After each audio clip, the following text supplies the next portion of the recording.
In this video, I'm flying to Hawaii to go spear a fish. So over the last 2 years, I've been learning to freedive, and that means to remain calm and spend long amounts of time under the water.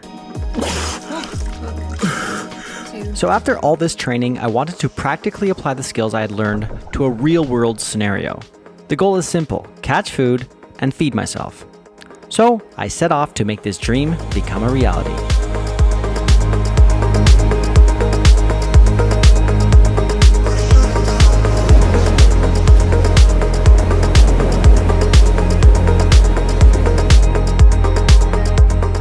So the first thing we did after arriving to Hawaii was head out to do some freediving. Look at that water. Oh, it's clear. I have never dove in salt water before because all the training I've done has been in freshwater in the cenotes of Mexico. I had to get used to the salinity of the water because you're extra buoyant when there's more salt. So I figured out how much weight I needed to properly sink and enjoy some deep dives. So freediving is actually the foundation of spearfishing. You need to spend long periods of time calmly under the water so you don't scare the fish and you're able to get a good shot. So after a couple of dives, I hit the bottom of the line, which was on the ocean floor, and I think that's a new depth record for me, but I'll have to check on the watch when we get back on shore. So before we headed in, I quickly blew a couple bubble rings, and here is one of the very few successful ones that I got. Alright, it is time to pack up and go in. Just came in from my dive and I hit 152 feet. I don't know what that is in meters. Could be a new PB though. My previous freediving depth record was 42 meters. Oh, 46! Oh, I'm stoked. Wow, I just got home from freediving and I have to say, I've been very committed over the last couple of months to freediving, and just a little bit of commitment and dedication goes a long way, because I got the 46 meters and I just felt like that was an impossible goal only a few months ago. Like, I just thought there was something wrong with me, I'll never get down that low. And sure enough, you just learn the proper techniques and now I'm hitting new depths. But I feel like this is all great preparation to finally put my freediving skills to the test and go out there and spearfish. I will see you back in the ocean again tomorrow when we go spearfishing. Hopefully we get something. Bye. So the next day we went out on our first session. However, we only had one gun because the other was broken and the water was super choppy. So with our one gun between the two of us, we headed out in this very choppy water, and it was hard to relax without water going into our snorkels. So we were getting thrown around above and below the water, which made it super nauseating and very difficult to spend any time down there. So after about 30 minutes, full nausea kicked in and we gave up. Well, that was a fail. But that was the first attempt, so I can't expect to get a fish on my first attempt, so it's just building the excitement for my first ever fish. So we took that one on the chin, watched a beautiful sunset over the ocean, and decided to try our luck again the next day. Day 2 today, got up early, we're gonna go spearing just out here. Water's looking much calmer, hopefully some more luck today. Cannot wait to get in there. So I grabbed my drone, flew over the ocean to get a good shot of where we were freediving, and then all of a sudden, I saw hundreds of dolphins. Couldn't believe my eyes. And just when I thought it couldn't get any better, I saw my first ever humpback whale.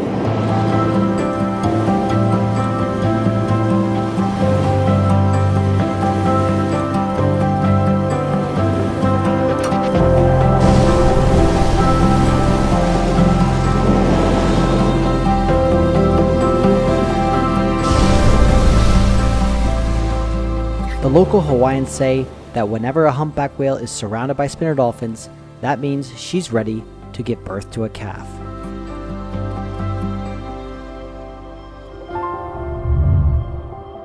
Oh my gosh, what a dream flight. Saw a humpback whale and like hundreds of spinner dolphins. That was probably my favorite drone flight of all time.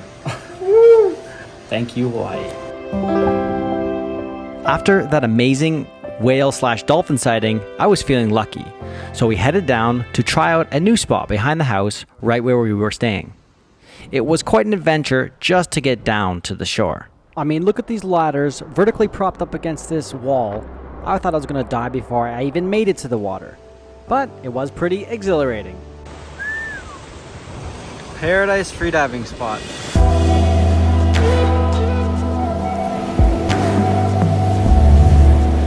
Alright, it's time to get suited up.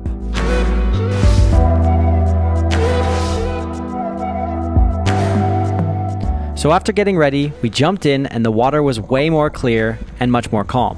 Very exciting. I had the first little fish in my sights, but unfortunately I had the spear's safety switched on, so it got away. And then I dove a few more times, but the fish were either too small or I was too far away, and I didn't think I'd be able to spear the fish. But then the special moment was here. I saw one I thought was big enough, and here we go. Unfortunately, I got it in the guts, which is often a way that spoils the meat. However, right now, I'm super stoked that I just got my first fish. Yeah, my first fish! And then my much more experienced friend Rocky managed to snag a few more. Let's see it! What is it? Oh, beautiful! Look at those returns. We're going to be eating well tonight. I took one shot out there. One shot, and I got a fish. Woohoo! Like 2 hours of work. Wow, look at that goggle ring on my face. Mark, loosen the straps next time. After we got out of the water, I started carving a few shells off the rock, and they were certainly delicious. I'm not actually sure what the name of these things are. Oh yeah, these little guys. Way to make that completely unappetizing, Mark. Let's go. Why do I look so smug for just peeling shells off a rock? Anyways, we gutted and cleaned the fish, and turns out the meat from the fish I shot wasn't spoiled and it looked like it'd be pretty delicious. Processing a fish from ocean to table is definitely one of the most satisfying things you can do and gives you a great appreciation for the life you're consuming. Fish all gutted, cleaned, ready to cook. Most white fish can actually taste pretty good with a little oil, salt, spice, and lemon.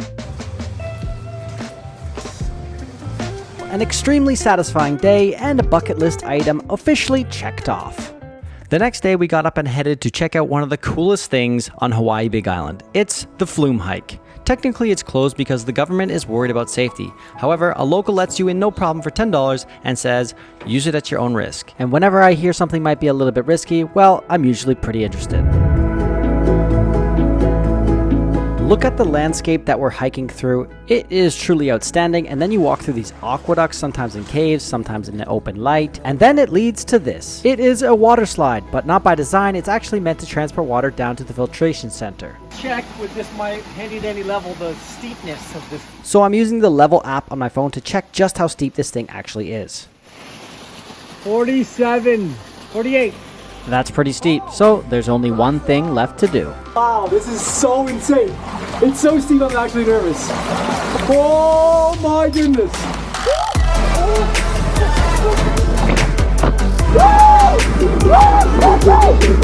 Let's go!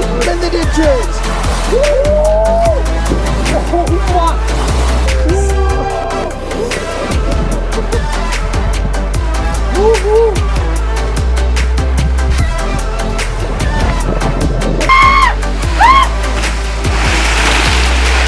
Look at this. Father and son going for a send. Brad, how old are you? What? 62? 62 years old. That is amazing. But I ain't that at 62 and I don't want it. Woo! Wow!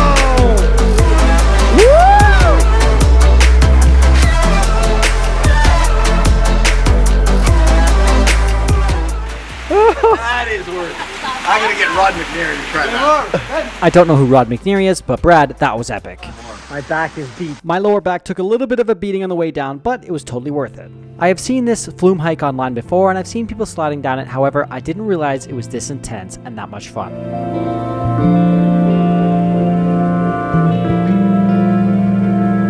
So this brings me to the last day of my Hawaii spearfishing experience. We head out to the other side of the island to try our luck. So we geared up and jumped in first without our spears. We wanted to check out some of these beautiful underwater sea arches. It's crazy to witness the landscapes that exist under the water. It truly feels like you're floating in a different world. And then we saw this white-tipped shark. So cool, it just floated through the water effortlessly. Such a unique experience stumbling into this guy. Wow, Hawaii, you just keep getting better. After that, we grabbed our spears and jumped back in the water to hopefully catch a fish. So I learned the hard way about shooting downwards at fish, cause I ended up blasting a rock and getting my spear stuck. Now I know that you need to swim down to the bottom and shoot horizontally across the rock. After a few dives, I noticed there was this pink snapper hiding in a certain place under this rock. Each time I dove down, I saw him in the same place, but I couldn't get a good shot at it. It seemed that every time I was just about to pull the trigger, it darted away just in time. However, since it always went back to the same spot, I managed to get a shot. I got the fish, but I also blasted the rock behind it. So as I was coming back up, the gun was like, wouldn't move, wouldn't bring it up. So I had to let the gun go, and I was holding the gun by the string that was attached to the buoy, and then as I was getting to the surface, my GoPro, which was around my neck like this, got attached to the string because it got all caught up. So I pulled the string down, and I was like trying to get to the surface, and I was pulling on my string, which was attached to the rock. And I was like, oh no, so I started panicking. I pull off the GoPro like this, and then it hooks on my mask. And my mask is pulling me down. So I re-yank off my mask, and I like go to drop everything, but luckily I was about 1 meter from the surface at this point. So I was able to take a breath and not let go of everything. So I was holding onto my mask, which was holding to the GoPro, which was holding the gun, which was holding the fish on the end of the spear. And I was like, Rocky, help me. And he was all tangled up in the same line with a fish that he was trying to take off a spear. So then afterwards, I got all untangled and went back down and retrieved the spear. Well, quite the experience with my second fish and almost feeling the sensation of drowning, but I was so stoked to get another fish, especially an even better tasting pink snapper. It made for some wonderful cooking that night. So that officially wraps up my first ever spearfishing experience, and I could not be more excited about it. Again, I feel like hunting for your own food is something that everyone should do at some point in their lifetime, especially if you consume animals. Understanding the steps of getting food to table is an important one and can teach you many valuable life lessons. The process of showing up to a grocery store and buying a plastic wrapped frozen piece of fish or meat can often desensitize us from understanding how it got there in the first place. It forces you into the present moment and makes you appreciate your food so much more. Thanks so much for watching. I hope you enjoyed it, and I hope to get out in the water again in a future video and catch something of actual size. See you in the next one.